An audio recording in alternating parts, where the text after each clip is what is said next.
How We Lost the High-Tech War of 2007. Part 1. A Warning from the Future. The following is the transcript of a secret address delivered by the Holy Leader to the Supreme War Council late in the year 2007. In the name of the One above, I offer greetings to my fellow warriors. Today, with His grace, I speak of our great victory over our most evil enemy, America. A little more than 10 years ago, experts thought that what became known as the revolution in military affairs would leave developing nations like ours incapable of opposing a high-tech power like the United States. With the help of the One above, we proved them wrong. They were guilty, as those who defy the sayings of the divine usually are, of idolatry, though in this case, they did not worship graven images, but the silicon chip. As though a speck of sand could defeat the will of the One above. At the heart of the revolution in military affairs were the amazing new technologies that Americans believed would make cyber war and information war the distinguishing feature of future conflict, as one of their experts, Richard Zafronsky, put it in 1995. American thinking about the revolution in military affairs was based on grand visions of long-distance wars, push-button conflicts against cybernetically inferior foes. Once again, the Americans neglected to study history's many examples of supposedly outmatched combatants prevailing over better-equipped rivals. And they took it for granted that their potential adversaries would accept the American interpretation of this revolution. But America's most likely opponents were invariably unlike America and thus not beholden to the American interpretation. The late 20th and early 21st century saw the re-emergence of what British historian John Keegan called warrior societies. Like us, they are brought up to fight, think fighting honorable, and think killing in warfare glorious. A warrior in such societies, Keegan wrote, prefers death to dishonor and kills without pity when he gets the chance.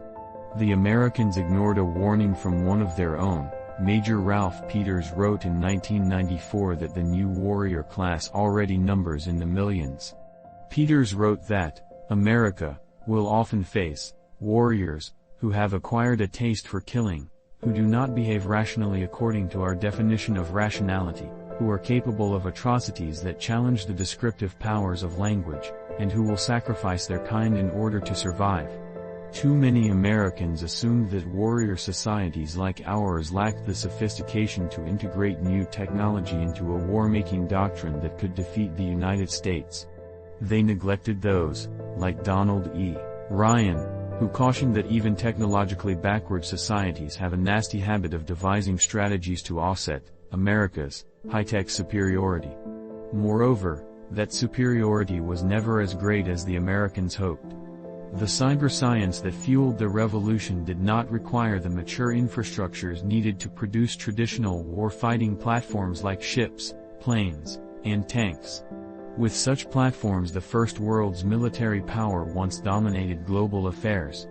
Information technology changed all that because its requirements were far less demanding. Small numbers of people working with commercially available computers could perform more than adequate high-tech research and development. Furthermore, Americans increasingly relied upon commercial, off-the-shelf cyber technology. We could acquire the same products on international markets, and often more quickly than the bureaucratic Americans, fettered as they were by complex contracting rules and regulations. Though the Americans claimed that information technology would allow them to get inside an enemy's decision loop, the irony was that we repeatedly got inside their acquisition loop and deployed newer systems before they finished buying already obsolescent ones. With the advent of off-the-shelf armaments, the American military no longer possessed a monopoly on the most advanced weaponry available. Americans also underestimated the effect of rapidly declining cyber costs, for, as George Gilder accurately predicted, in the year 2000, we could purchase silicon chips for $100 with as much power as the $320 million defense supercomputers of the early 1990s. The Americans discovered this when they sought to use information warfare to corrupt and destroy our command and control systems. The effort proved futile because many communications devices became so inexpensive and miniaturized that our armed forces could afford to make them ubiquitous and redundant. It was virtually impossible for cyber assaults to negate them all. In the end, attacking these proliferating methods of communication typically made as much sense as using a laser-guided missile to disable the rifle of an individual soldier. How we lost the high-tech war of 2007. Part 2. Worse yet for the Americans, advances in computer software eroded the demand for highly trained specialists to operate complex weapons. Easy-to-learn graphic displays allowed poorly educated soldiers to quickly master elaborate but user-friendly war-fighting machines, like a 15-year-old American figuring out how to dispense Coca-Cola at a fast food restaurant by pressing the right pictograph. Praise the one above. The microchip ended the educational and training advantage the American military had enjoyed. Because the Americans believed their information technologies reduced the need for conventional combat forces, they disbanded such forces in favor of trendy information units. These were filled not with well-trained, physically fit combatants but rather, as Zafronsky put it, mind-nimble, not necessarily literate, fingertip-quick youth who tended to equate their success at video games with competency to engage in a real war.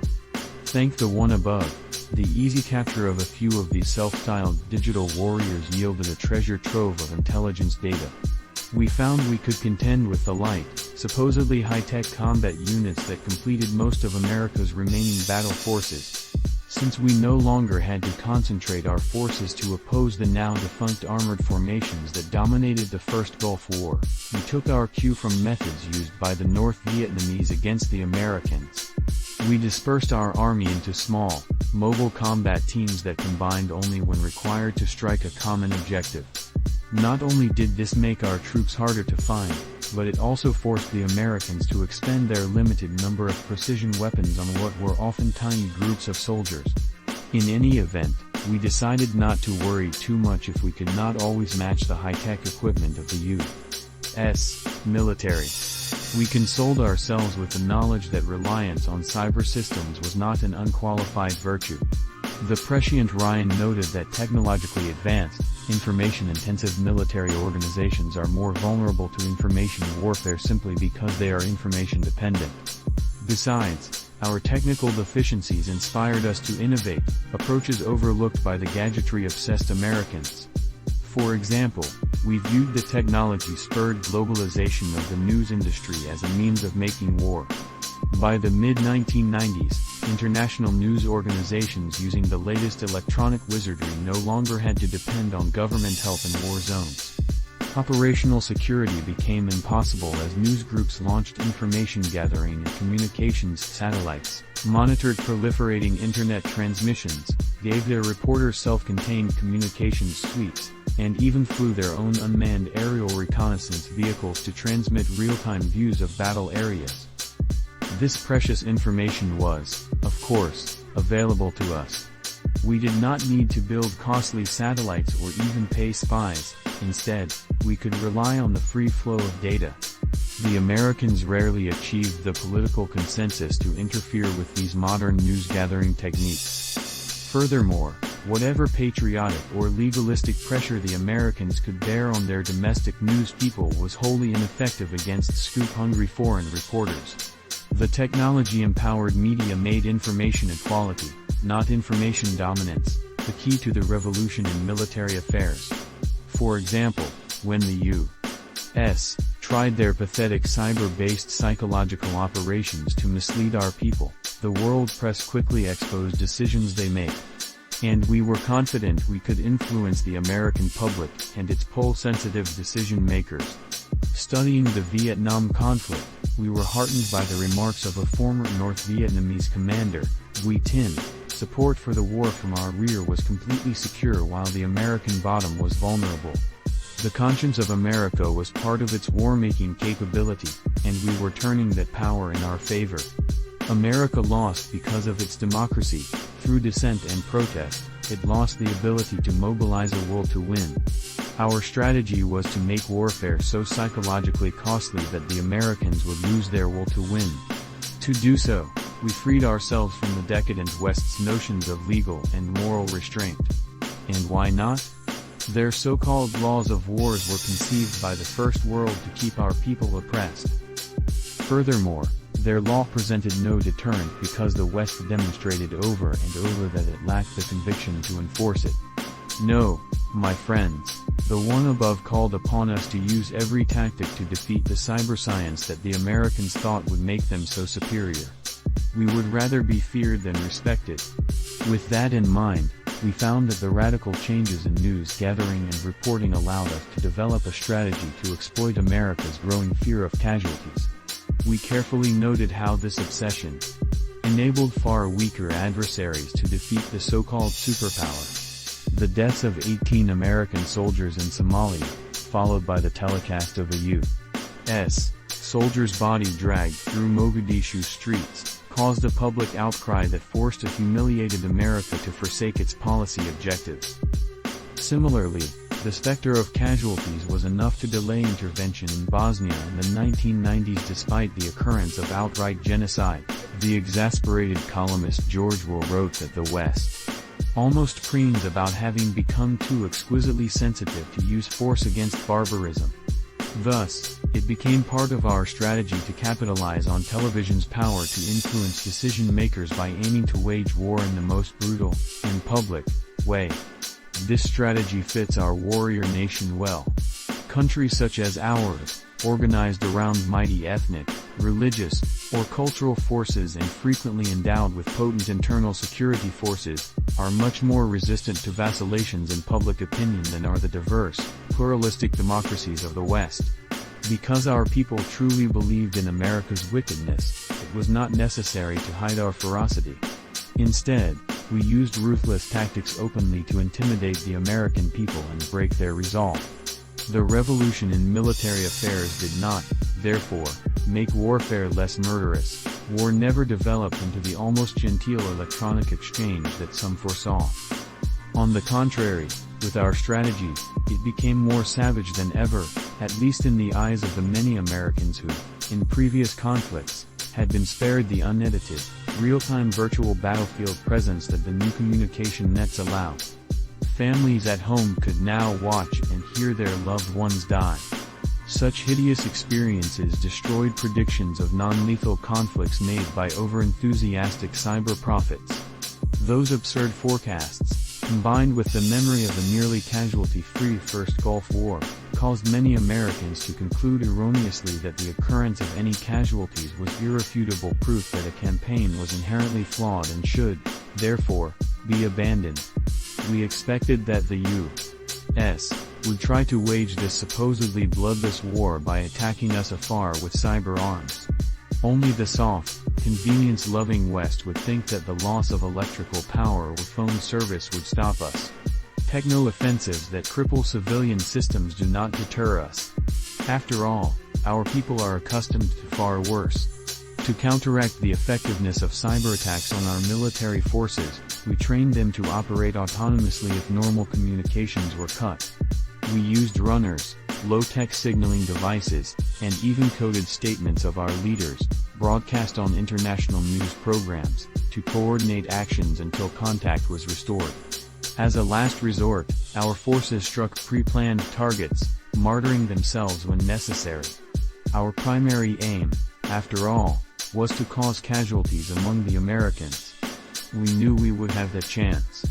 The Americans eventually had to use troops to try to dislodge us because even in the 21st century, as Bevan Alexander put it in 1995, victory comes from human beings moving into enemy territory and taking charge. Nothing else succeeds in conflicts waged against warriors of our zealotry.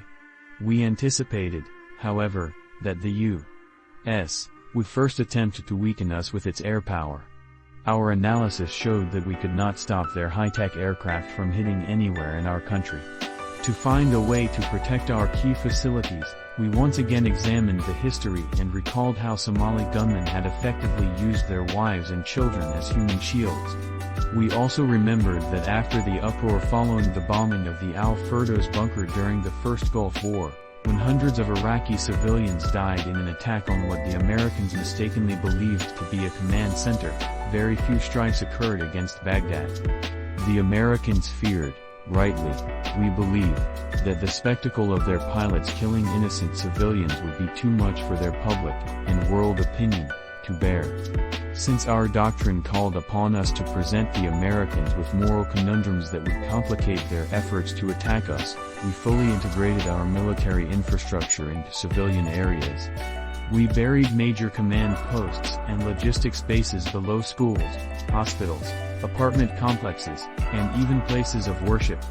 Our most vital facilities were built underneath POW camps. We saw how Serb forces back in the 1990s successfully countered NATO's sophisticated air power by chaining UN hostages to targets. We also observed how two rebel Chechens took 2,000 hostages at Budianovsk and cowed the Russians into meeting their demands. Accordingly, hostage-taking also became an important part of our revolution in military affairs. In full view of the world media, we shackled captives to vital structures and openly bound them to tanks and military vehicles. We even put some on air transports and helicopters. In order to create diplomatic pressure on the United States, we took lots of hostages from other nations, even neutrals. We used them to coerce their governments into allowing us access to essential international satellites and communication centers while denying the same to the Americans.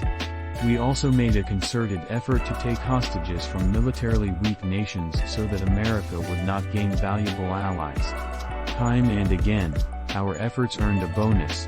America, for political reasons, was obliged to accept new allies whose logistical requirements and marginal fighting ability made them more of a burden than a help.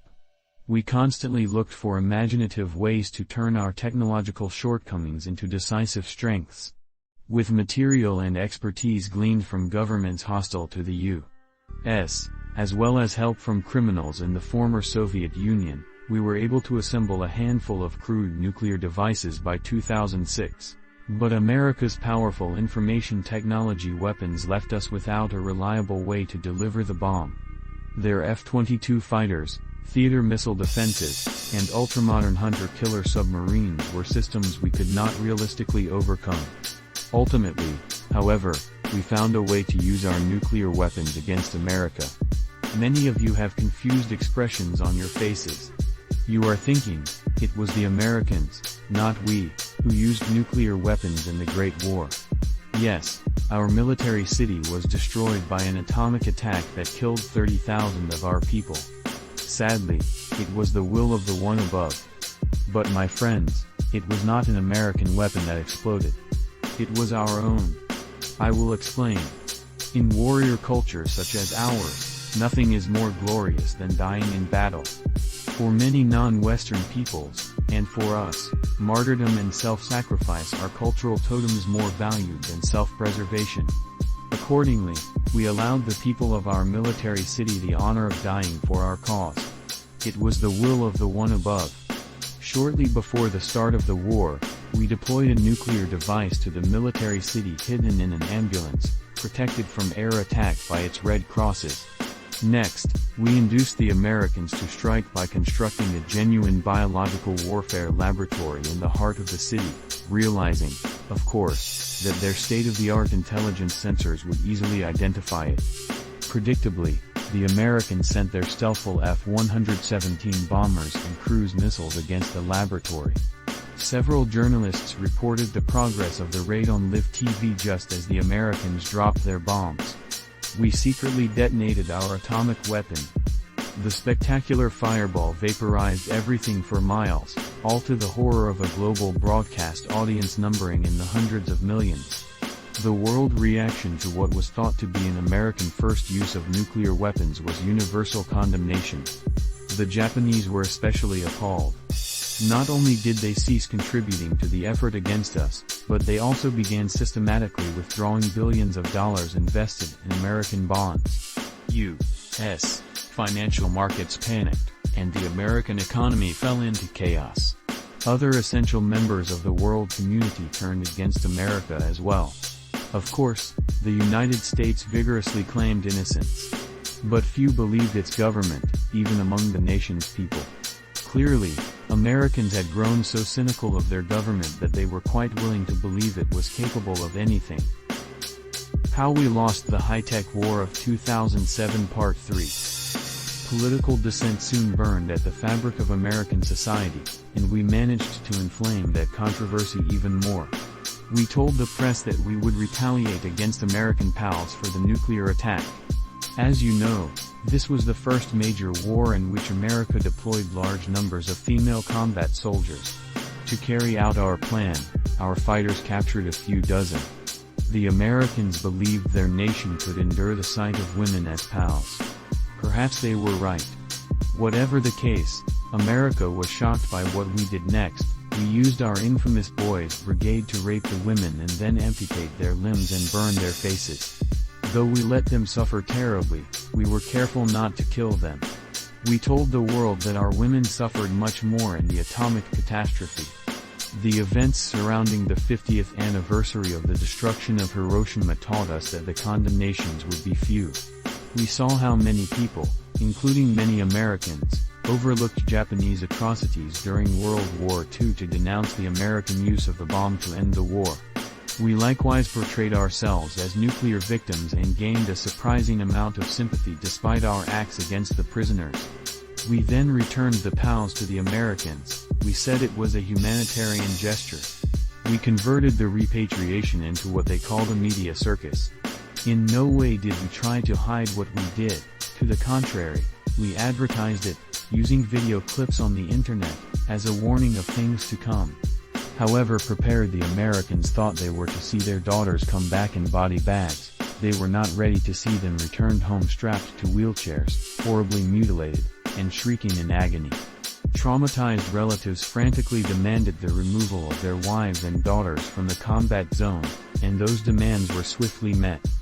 But by 2007, women had become so incorporated into the structure of the U.S. military that their sudden withdrawal wrecked the effectiveness of the deployed forces. As successful as this strategy was, we still wanted to strike the American homeland. This was not easy. By the turn of the century, America had developed fairly sophisticated methodologies to protect its critical military and civilian computer systems from cyber subversion. Of course, we hired the best hackers worldwide to challenge the American safeguards. Although they enjoyed some success, this was a diversion. We knew that a direct cyber attack could not do the kind of damage necessary to defeat the United States. We were adopting the little heart strategy of the indirect approach, however, led us to concentrate our efforts against America's soft underbelly, Mexico. The Mexican economy depended upon computers, but its machines were not as protected as those in the US. Our hackers were able to disrupt and corrupt them on a massive scale. At the same time, we used modern document technologies to print billions in near-perfect counterfeit pesos to sabotage the economy further. Finally, our clandestine assistance reignited the simmering Zapatista revolt in Chiapas. The synergistic effect of these schemes was devastating. The Mexican government collapsed, and the economy disintegrated. Millions of refugees flooded the United States, prompting desperate calls for military assistance to control the influx. Angry Americans loudly objected to troops fighting thousands of miles away when a crisis existed quite literally in their backyard. Our plan, thanks to the one above, worked perfectly. We developed additional methods of bringing the war home to America. Naturally, we used terror bombings, but we prudently avoided traditional targets. In the last 10 years, industrialized countries have perfected security techniques that make attacks against defended facilities difficult. So we chose a more exposed target, America's swelling population of politically influential elderly. We planted bombs in eldercare facilities, public parks, medical centers, anywhere we thought they would gather. Soon, frightened seniors joined the burgeoning anti-war movement. Our search for other low-tech ways of attacking America drew us to environmental warfare. We waged it against U.S. agriculture because agriculture was virtually unprotected and within our means to strike. Our proxies spread destructive Mediterranean fruit flies throughout growing areas in California and Florida and introduced various plant funguses and blights into Midwest grain crops. We also secretly inoculated farm animals with highly contagious diseases. We used the indirect approach again by attacking other vulnerable targets outside the United States. For example, our agents set massive fires in equatorial rainforests, raising fears in ecologically conscious America that the world's oxygen supply would be jeopardized. From inside our borders, we attacked the ozone layer by releasing damaging chemicals into the atmosphere. Of course, we did not concern ourselves with the effects of these actions on our people because our faith told us that the One above would protect us. We bragged about our responsibility for all these deeds, staggering Americans with our willingness to attack them in every conceivable way. By the grace of the One above, there was no method of warfare that we failed to consider. We left AIDS-infected needles on bathing beaches and polluted America's coastlines by scuttling oil tankers we covertly hired. Americans could not enjoy a meal, relax on a beach, or even breathe the air without wondering if they were about to become victims of yet another of our assaults. Just as we destroyed their confidence in government, we destroyed their trust in nature. You know the rest, my friends. Though we rarely defeated the Americans on the battlefield, we were able to inflict such punishment that they were soon pleading for peace at any price. With their economy in ruins, their borders compromised, their people demoralized, and civil unrest everywhere, they could not continue. We had broken their will. They had no choice but to leave us with the lands we conquered and the valuable resources they contained. Of the many mistakes the U.S. made in adapting to the revolution in military affairs, several stand out. America too often assumed that the revolution would favor technologically advanced nations like herself. She failed to consider how enemies with values and philosophies utterly at odds with hers might conduct war in the information age. Despite what many technology-infatuated strategists thought in 1995, cyberscience cannot eliminate the vicious cruelty inherent in human conflict. We taught the Americans that no computer wages war with the exquisite finality of a simple bayonet thrust. Most critically, America failed to deal decisively with barbarism when confronted by it. Had she demonstrated the will to face her responsibilities as a superpower in the post-Cold War world, nations like ours might not have dared oppose her. We keenly understand brute force and its consequences. Now the Americans beg for our scraps. So desperate are they that they send their children here to be our servants. We control their future. That is the price of defeat. This, my friends, is the ultimate meaning of the revolution in military affairs. Let us praise the One above.